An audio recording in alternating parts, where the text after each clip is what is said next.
Cada lugar tem suas próprias tradições estranhas. Costumes que parecem normais quando você é de lá, mas completamente ultrajantes ou absolutamente bizarros para quem é de fora. Mas ao me relacionar com outras grandes províncias, ao falar da minha pequena cidade, sempre chamo a atenção numa roda de conversa, por menor que ela seja. Meu trunfo para isso é o alarme que soa a cada 20 anos. Nunca nos disseram para não contar a ninguém, mas isso estava fortemente implícito. Uma espécie de acordo silencioso de que isso fique dentro dos limites de nossa pequena vila de Pendleton. Mas é uma história boa demais para não contar. Eu era jovem quando testemunhei o alarme ressoar pela primeira vez. Tudo o que me lembro é da agitação da vila quando todos nós entramos em uma espécie de bunker subterrâneo. Apesar da espessura das paredes e das portas, todos nós ainda podíamos ouvir o alarme fracamente. O estrondo das buzinas ecoou pela aldeia. Ao ficar mais velho, eu os veria. Postes altos com formas cônicas na ponta, voltados para várias direções. Não havia fios visíveis, o que fazia supor que eles estavam bem escondidos, mas também não havia abertura para a manutenção. Apesar disso, eles funcionavam perfeitamente toda vez que disparavam. Não havia algo que indicasse onde eles eram ligados. Ninguém sabe a qual rede eles estão conectados. Eles apenas estão lá. E eles existem. Era apenas um fato que todos aceitavam. No entanto, o que não foi aceito foi um consenso comum sobre o porquê de estarem ali e o porquê de dispararem a cada 20 anos. Nos próximos 20 anos, eu ocasionalmente trazia isso à tona. E o que as pessoas sentiam e sabiam mudavam drasticamente de pessoa para pessoa. Quando eu comecei o ensino médio, eu ia a pé para a escola todos os dias. Dirigir não era e ainda não é algo comum por lá. Pendleton era pequeno o suficiente para que dirigir fosse mais uma flexibilidade do que uma necessidade. Assim, uma rotina regular para muitas crianças era encontrar-se com outras na mesma rota e o grupo ia crescendo à medida que nos aproximávamos da escola. No momento em que eles chegavam à minha casa, geralmente havia 4 ou 5 crianças no grupo. Na maioria das vezes, a rota era sempre a mesma, mas devido às oscilações do tempo, às vezes era melhor ir por caminhos alternativos. Os becos mais apertados forneciam coberturas de ventos particularmente fortes que atormentavam os meses de inverno, e quando íamos pelo caminho padrão, víamos a Igreja dos Muitos. Esta não era uma grande catedral. Era uma sala de eventos onde muitos homens de meia idade se reuniam para tomar algumas cervejas.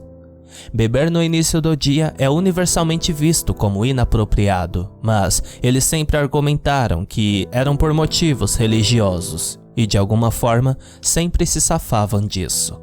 Às vezes espiávamos pelas janelas por curiosidade. Nós só ouvimos rumores sobre o lugar, então sabíamos muito pouco. No entanto, sabíamos que toda a organização se baseava no alarme que soava a cada 20 anos. Eles eram conhecidos por realizar eventos públicos ao redor da aldeia. Honestamente, parecia mais um centro comunitário temático do que uma religião, algo que deu uma identidade à nossa pequena área. Mas você nunca poderia dizer isso a eles. Se você mencionar a chamada adoração relaxada, eles discutirão com você na sala sobre a importância da organização. Eles chegam a fazer você agradecer a eles por salvar a cidade a cada 20 anos, alegando que foi por causa deles que as coisas não ficaram piores quando os alarmes dispararam. Como você pode imaginar, é quase impossível provar essa afirmação, mas igualmente impossível provar o contrário. Honestamente, a coisa toda teria sido esquecida por longos períodos. Algo que acontece a cada 20 anos não traz exatamente um senso de urgência, mas às vezes, na escola, uma criança trazia o assunto à tona e as conversas recomeçavam. E assim, uma nova teoria foi lançada e piadas ao redor da sala sobre os crentes bêbados também. Mas é aqui que Isaac sempre se destacou. Se você tocasse no assunto do alarme com ele por perto, ele diria a mesma coisa, sempre. O alarme é uma farsa. Algo que esqueci de mencionar. A população da nossa cidade não está 100% conectada à internet. É do conhecimento do governo, mas estão desconsiderando que conseguiremos manter uma espécie de zona autônoma, separada totalmente da influência externa. Por causa disso, ainda temos algum tipo de família real. Mas chamá-los de fato disso é um exagero. Eles são apenas a linhagem dos fundadores que passaram o poder através de cada geração. Eles alegam que conhecem os segredos do alarme, mas dizem que é mantido longe da sabedoria pública para a segurança da vila. Este é outro ponto de discórdia. Só sei que esta família tem muito poder nesta aldeia, mas, em sua maioria, são muito queridas, pois estão muito envolvidas com o crescimento e desenvolvimento da terra. No entanto, isso não impede os rumores. Isaac tinha um pensamento meio conspiracionista quando se tratava do alarme. Sua teoria diz que é feito para subjugar a população. A cada 20 anos, eles afirmam seu domínio suando os alarmes e vendo quem obedece. Uma rotina simples que permite que todos saibam quem está no comando.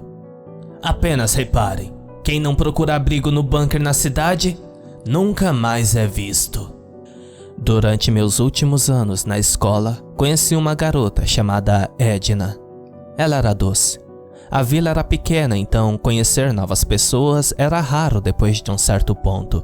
As pessoas exageram quando dizem que um lugar é tão pequeno que todos se conhecem. Mas algumas das pessoas mais ocupadas podem ter se isolado em seus afazeres a ponto de não se socializarem com os outros. Eu a conheci durante um passeio escolar. Os anos na escola foram divididos. Ela estava um ano abaixo e esta viagem em particular foi misturada com as classes de anos mais baixos e altos. No final, éramos inseparáveis e isso continuou após o término da viagem. Eu rapidamente conheci a família dela e todos nós nos demos bem. Mas um momento realmente se destacou para mim, e foi quando o alarme foi mencionado. Eu trouxe esse assunto peculiar sobre a mesa quando fui jantar em sua casa num certo dia. Eu mencionei que alguém na escola estava falando sobre a Igreja dos Muitos, delirando sobre o alarme como se fosse urgente. Então a mesa ficou sombria.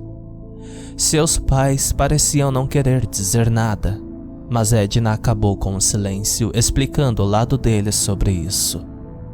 Aparentemente, ela tinha um irmão mais velho, James. James tinha ouvido um boato sobre o alarme que ainda estava por aí na boca do povo.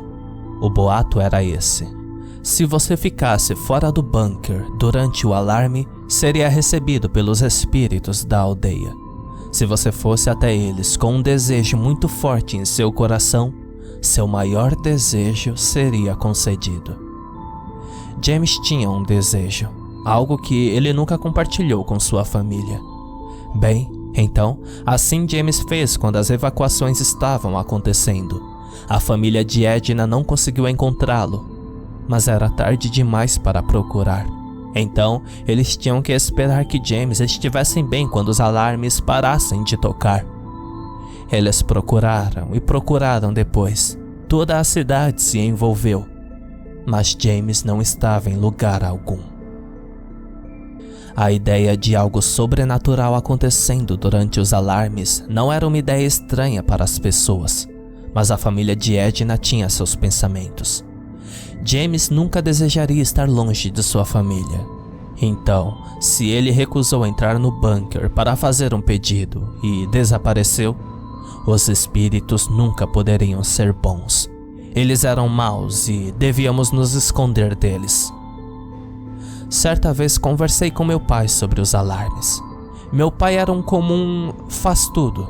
Se você precisasse de algo feito, ele seria capaz de fazê-lo ou descobriria como.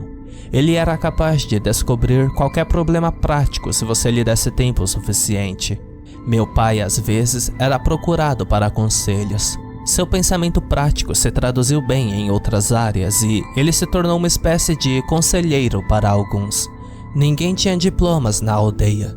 O conhecimento foi trazido de fontes externas, mas ninguém realmente deixou o Pendental para obter qualificações. Além disso, não haveria necessidade. Por lá, a qualificação vinha de já poder fazer o trabalho ou aprender com alguém até conseguir. O que significa que ele não era desinformado. Talvez você imagine que a educação em um lugar como este não é de alta qualidade, mas o fato é que ele é inteligente e tinha sabedoria, tanto para aprender coisas novas quanto para ensinar. Quando eu era mais jovem, ele me dizia quase a mesma coisa. A cada 20 anos havia um monstro que surgia e devorava as crianças que tentavam se aventurar fora do bunker enquanto os alarmes disparavam. Esta era uma história comum contada às crianças para mantê-las sob controle. Muitas pessoas na minha escola ouviram isso também. E imagino que meus pais ouviram isso quando eles eram crianças e assim por diante. Mesmo quando cheguei ao ensino médio, ele persistiu com essa história, mas com alguns detalhes adicionais. Imagino que os detalhes a mais foram para me manter sob controle, já que a versão infantil da história de terror não funcionasse mais tão bem. O medo que alguns pais tinham era que os alarmes tocassem quando os adolescentes estivessem na floresta bebendo. Se estivessem muito longe, nunca conseguiriam voltar a tempo. Isso não quer dizer que eles eram rigorosos em um grau severo, mas eles eram muitas vezes cuidadosos demais quando a data do alarme ressoar novamente se aproximava. Isso porque não havia dia certo. Claro que era conhecido por acontecer a cada 20 anos, mas havia uma grande variação de dias possíveis. As pessoas tentaram alinhar as datas com os calendários antigos, dispositivos de medição de tempo antigo, até mesmo textos religiosos alternativos, mas nada poderia prever a hora e a data exata. Muitas vezes, todos nos tornamos especialmente cautelosos quando sabíamos que os dias estavam chegando. Eu tinha quase 23 anos quando estávamos nos aproximando da data do próximo alarme. Pelo padrão da aldeia, eu era considerado um homem, então eu levemente confrontei meu pai para me dizer o que ele achava do alarme. Ele me disse o que pensava. Resignei-me a ouvir a mesma história novamente, mas desta vez ele entrou em muito mais detalhes do que antes. Ele explicou que, a cada 20 anos, um monstro passava e comia qualquer um que fosse encontrado. Isso era muito do que eu tinha ouvido na minha infância, mas ele passou a me contar algumas das coisas que tinha ouvido o povo falar. Marcas de garras nas portas onde os animais de estimação foram deixados. Pegadas gigantes na periferia. Ele disse que eu poderia até rir, mas um pequeno grupo de pessoas realmente correu atrás para provar essa teoria. Outra teoria que ele acreditava também como possibilidade era uma teoria um tanto familiar como a teoria de minha infância, porém com uma riqueza maior de detalhes, que os desejos eram concedidos a qualquer um que saísse durante o período em que o alarme tocasse. Porém, meu pai me disse que inicialmente o chefe da vila sabia o verdadeiro segredo e vieram os rumores hoje conhecidos, em que o chefe da vila invocou a criatura desconhecida. E ele desejou poder e uma vida nova, e assim, tudo se realizou. Meu pai me deu uma resposta simples quando perguntei por que do alarme tocar a cada 20 anos. Ela fica com fome, e ela precisa comer. Era aniversário da minha namorada e eu esperava tornar esse dia especial para ela. Embora estivéssemos na mesma escola, só começamos a namorar alguns anos depois. Resolvi levá-la à churrascaria da aldeia. Era quase que rotineiro irmos lá. O cara que administra o lugar era muito legal. E se ele soubesse que era um dia especial, ele faria de tudo para que fosse um dia memorável, dando regalias a mais além do comum, como uma bela música e um clima único. Ele conquistou muitos clientes por ser conhecido como lugar para ir durante um dia especial. Embora você nunca deva mentir para ele. Se ele descobrisse que você mentiu sobre seu aniversário apenas para obter algum tratamento preferencial, você nunca mais teria esse privilégio. Como eu disse, todo mundo conhecia todo mundo e se ele soubesse, você poderia ficar mal visto na aldeia por alguns anos até recuperar sua reputação ou até que tudo fosse perdoado ou esquecido. O Andy e eu estávamos prontos para a mesma rotina, mas vi um cartaz no quadro da vila sobre um lugar de comida pop-up no caminho para o trabalho. Prometia comida estrangeira e entretenimento estrangeiro.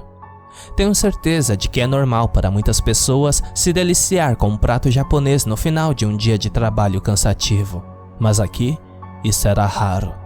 Provar comida de fora era algo sobre o qual se podia falar por muitos anos com o acalorado interesse de muitos. Então, quando a notícia de um restaurante vietnamita itinerante foi divulgada, eu imediatamente me animei para ir. O novo restaurante era o assunto da pequena cidade e acabei por descobrir no trabalho que muita gente estava indo, então ele estar lotado não era novidade.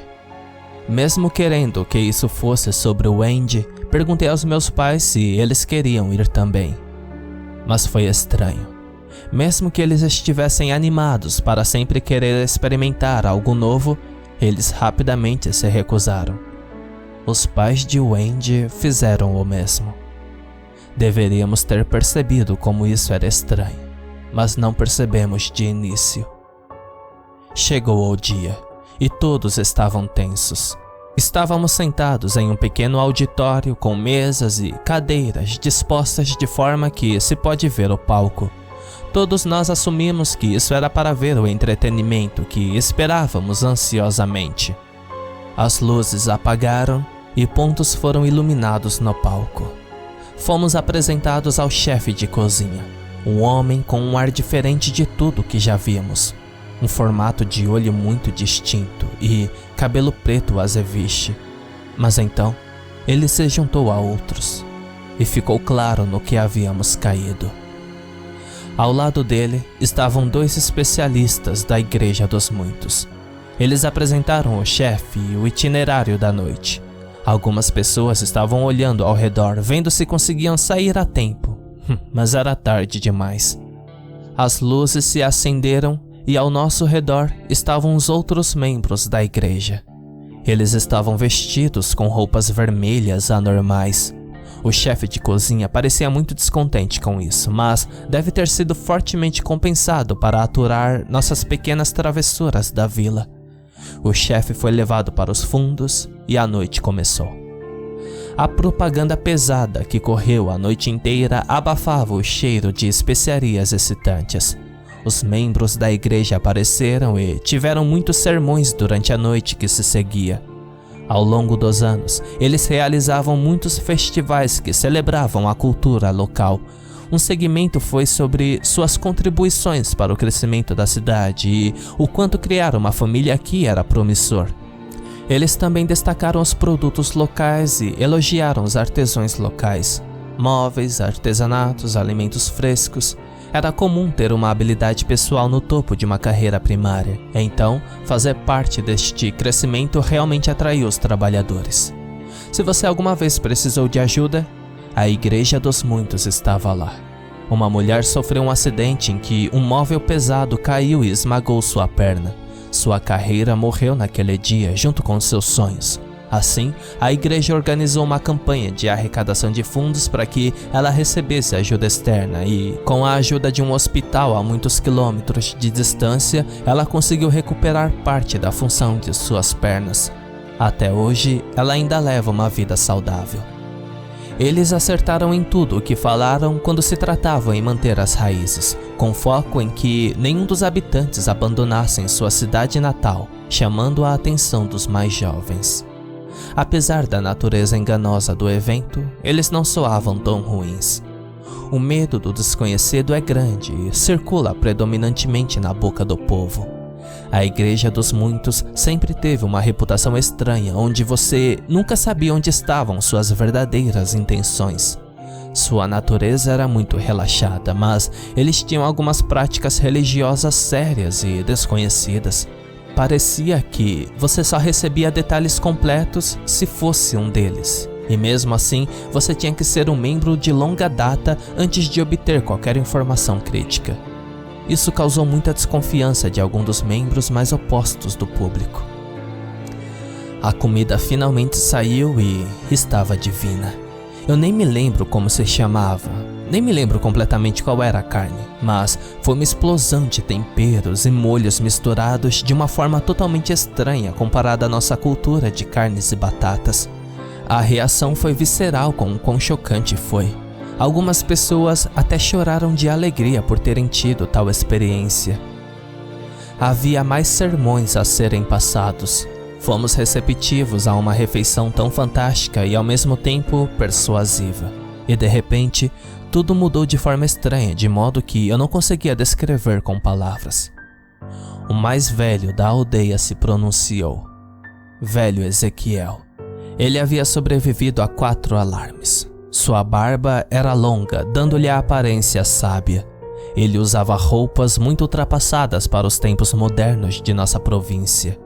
O velho Ezequiel então relatou. Ele alegou que sobreviveu estando do lado de fora durante um alarme. Ele explicou que foi quando ele tinha apenas 4 anos, tendo sido deixado por sua mãe por acidente. Ezequiel afirmou que o que viu o levou a revolucionar o círculo interno da Igreja dos Muitos, mas esses segredos eram demais para alguém não iniciado. A única maneira de receber o conhecimento abençoado era comprometer sua vida à Igreja. Isso imediatamente fez a sala sussurrar. Alguns tiveram a família tomada por causa do alarme, enquanto outros tiveram seus preconceitos e teorias desafiados pela noção de algum sobrevivente. E então ele foi mergulhado com perguntas e mais perguntas. Se ele sobreviveu a um, por que ele se escondeu para os outros? Havia alguém por perto que pudesse contestar tal afirmação? Se ele tinha esse conhecimento, por que não tentou impedi-lo? Ele simplesmente ficou lá com uma expressão onisciente, e só quando a comoção se acalmou, ele simplesmente saiu do palco. Não recebemos mais palavras. No final, alguns saíram irritados, sentindo-se insultados pela afirmação ridícula. Outros já eram fanáticos pela causa, já tentando despertar mais interesse nos membros divididos da multidão. No final, Wendy e eu saímos. Não éramos 100% contrários à igreja, mas não tínhamos o impulso de buscar respostas mais diretas. Quando chegamos em casa, meu pai estava lá para me cumprimentar. Ele me perguntou como estava a comida, mas eu sabia que ele sabia do que se tratava o novo restaurante. E então ele explicou o que era tudo aquilo. A cada 20 anos, eles faziam algo assim. Eles organizavam um evento altamente desejável que atraísse grande interesse da população, somente para recrutar novos membros. Aqueles que foram a uma anterior ou sabiam dela eram proibidos de avisar a nova geração. Ele teve que simplesmente nos deixar ir sem dizer nenhuma palavra. Perto do dia do ressoar do alarme, você pode senti-lo chegando. Há um silêncio inquietante no ar. Cada vez menos pessoas começavam a sair para festas ou até mesmo para afazeres comuns como fazer compras conforme o 20º ano chega. Tudo isso para que não sejam pegas de surpresa. Até a igreja se acalma com suas pregações diárias e cultos, com medo de que acidentalmente as pessoas não consigam chegar ao bunker a tempo. Mesmo assim, as festas acontecem. Algumas festas e encontros acontecem perto do bunker durante os próximos meses. Esses eventos têm regras rígidas para continuar funcionando. Parece estranho, mas é encorajado pelo chefe da pequena cidade. Acho que é para manter nossa pequena economia estimulada, podendo haver música e músicos são contratados com um som regulado. Você pode beber, mas nada com alto teor alcoólico. No passado, houve relatos de pessoas que dormiram bêbadas durante um alarme e desapareceram por não entrarem no bunker. Embora haja um ar sombrio nesses encontros, ainda é uma energia social muito necessária. Pode parecer meses de espera, então passar tanto tempo sem qualquer coisa que nos distraia pode ser enlouquecedor.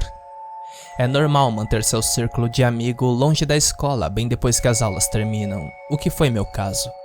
Toda vez que eu ia a um desses eventos, eu via rostos conhecidos. Edna, que eu mencionei antes, Kylie, que estava na minha turma, Watson, que sempre estava na caminhada para a escola, e Stig, que eu conhecia desde o jardim da infância. Até então, a conversa sobre o alarme não era mais mencionada.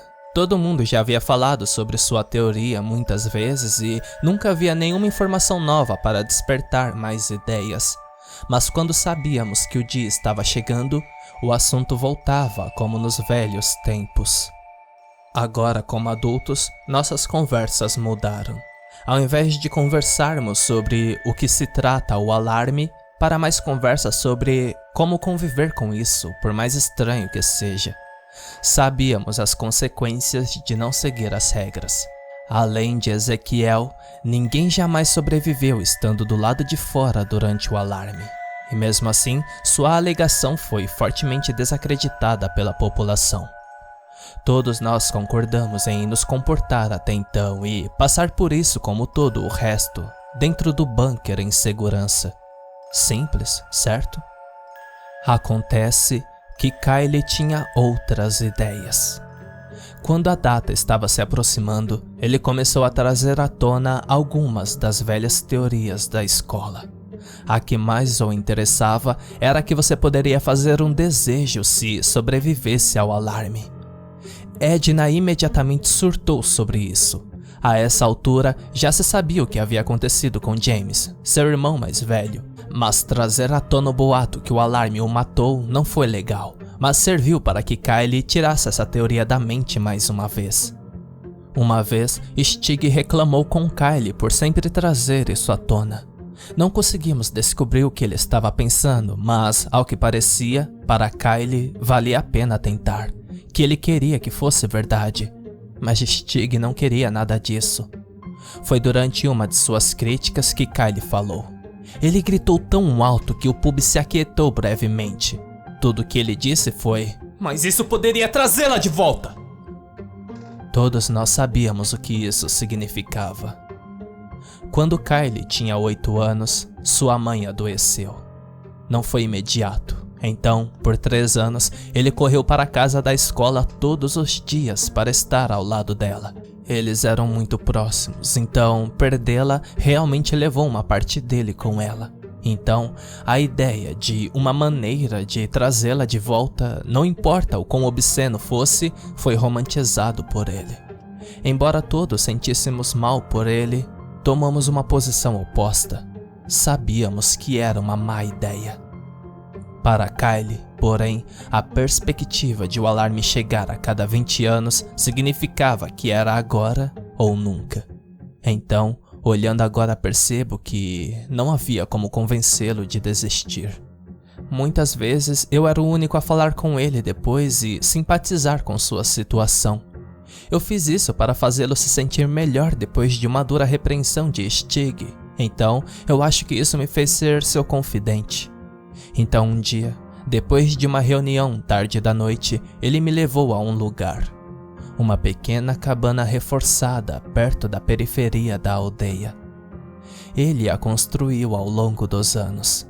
Ele tinha sido aprendiz de construtor depois de terminar a escola, então pensar que ele escolheu essa carreira só para isso foi uma ideia absurda para mim, mas eu não podia impedi-lo. Por isso eu não disse nada, apenas escutei. Ele passou a explicar a rigidez da coisa. Era forte o suficiente para resistir a uma bomba. A única abertura era pequena o suficiente para manter a força da estrutura e, nela, havia uma pequena vigia para olhar para o lado de fora.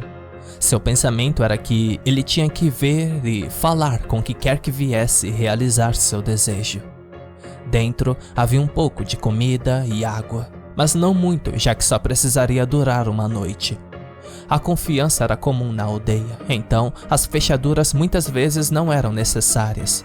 No entanto, havia uma tranca por dentro de uma fechadura rígida. Ele me deixou testá-la e, quando foi parafusada, minha força total mal sacudiu a coisa. Dizer que era sólido era um eufemismo. E então, chegou o dia. Era impossível não ouvir. Os alarmes fizeram um som de corda como se estivessem aquecendo. Esta era a deixa para chegar ao bunker o mais rápido possível. Eu vi todos se movendo em uníssono, todos indo com calma, mas apressadamente para um único lugar. Mas enquanto eu fazia meu caminho até lá, eu o notei. Lá estava ele, Kyle, se esgueirando na direção oposta. Eu sabia para onde ele estava indo e, olhando para trás, eu poderia tê-lo parado. Claro, ele ainda poderia ter escapado se fôssemos atrás dele, mas ele confiou em mim quando me confidenciou sua ideia. Quebrar isso teria desafiado minha honra de ser um bom amigo, algo que muita gente levava a sério. Então, eu apenas dei a ele um aceno sutil e desejei a ele boa sorte. O clima no bunker é algo que você não pode explicar, somente quando você o experimenta. Ele afunda totalmente no que está acontecendo. Um alarme está disparando enquanto toda a população está agachada. Mas algo que eles nunca falam são as comoções que inevitavelmente começam. Um casal começou a delirar por ter deixado seu animal de estimação. Eles estavam causando uma comoção perto da porta, implorando para que deixassem buscar o animal enquanto os alarmes ainda estavam ressoando. Mas eles obviamente foram impedidos de sair. Então, uma mulher começou a gritar. Ela se encontrou com outras crianças trazidas da escola, mas não conseguiu encontrar seu filho em meio a elas, juntamente de outros pais que se encontraram na mesma situação. Isso foi algo muito triste de presenciar. A princípio, quando vi a equipe corpulenta que operava as portas, fiquei intimidado com a presença deles. Eles eram a equipe líder da força policial local. O crime não era uma coisa comum na aldeia e, quando havia um incidente, muitas vezes era apenas um caso civil que era resolvido com palavras, não com ação. Então, quando você tinha uma pequena equipe constantemente treinada em combate físico, havia rumores de que era apenas para este caso, a guarnição da porta durante o alarme. É fácil pensar que é apenas uma precaução, mas, testemunhando isso pessoalmente, fiquei grato pelo tempo que eles se dedicaram a esculpir suas vidas para esse exato momento. Segurar uma ou duas pessoas é fácil para alguém forte, mas quando os pais trouxeram outros pais em sua causa para sair e resgatar seus filhos, ver a eficiência da segurança sendo derrubada foi um pouco satisfatório para mim.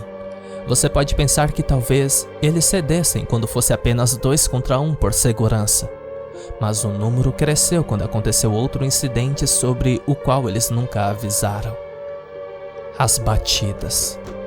Os alarmes começaram. Eram altos. Você tinha que falar logo abaixo de um grito para ser ouvido. Então, juntamente, há batidas fracas na porta. Você sabia que eles estavam batendo forte. Somente quando você ouvia com atenção poderia ouvi-los.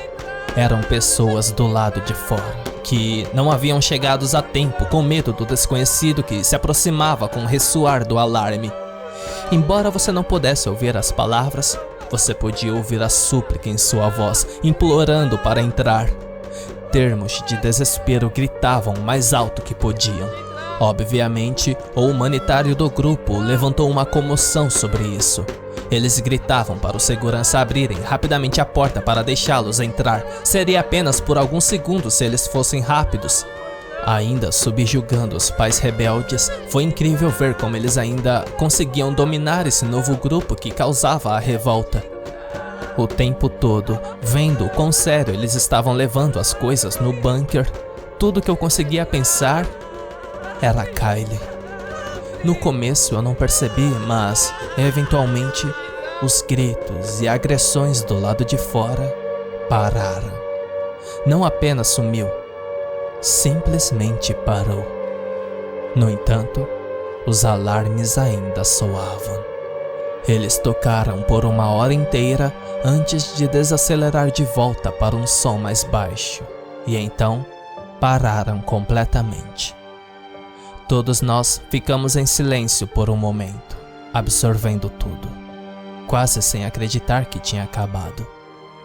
20 anos de teorias e teorias, sendo preenchidas apenas por 1 hora de momentos claustrofóbicos e desesperadores. Não havia relatos do passado de um falso fim do alarme ou um alarme duplo. Então, não muito tempo depois, as portas foram abertas e estávamos livres para sair. O grupo reprimido e indisciplinado foi solto sem aviso ou punição. Parecia compreensível que isso fosse acontecer, quase inevitável. Embora arranhados e machucados, eles saíram sem um sussurro. Os anciões da Igreja dos Muitos deliraram em voz alta as palavras comemorativas de outro alarme bem-sucedido, embora tenham sido amplamente ignorados. A maioria voltou para sua rotina diária, mas eu escapuli para um lugar em mente. Quando cheguei à cabana de Kylie, eu bati na porta o máximo que pude. Eu repreendi com perguntas. Se ele estava lá, se ele estava bem. Mas não havia nada. Apenas silêncio. Eu espiei pela pequena vigia para tentar vê-lo. A vigia oferecia um pouco da visão da pequena sala. Se estivesse lá, eu o veria. Então, eu tentei a última coisa que eu poderia fazer. Empurrei a porta para abri-la, mas estava trancada por dentro.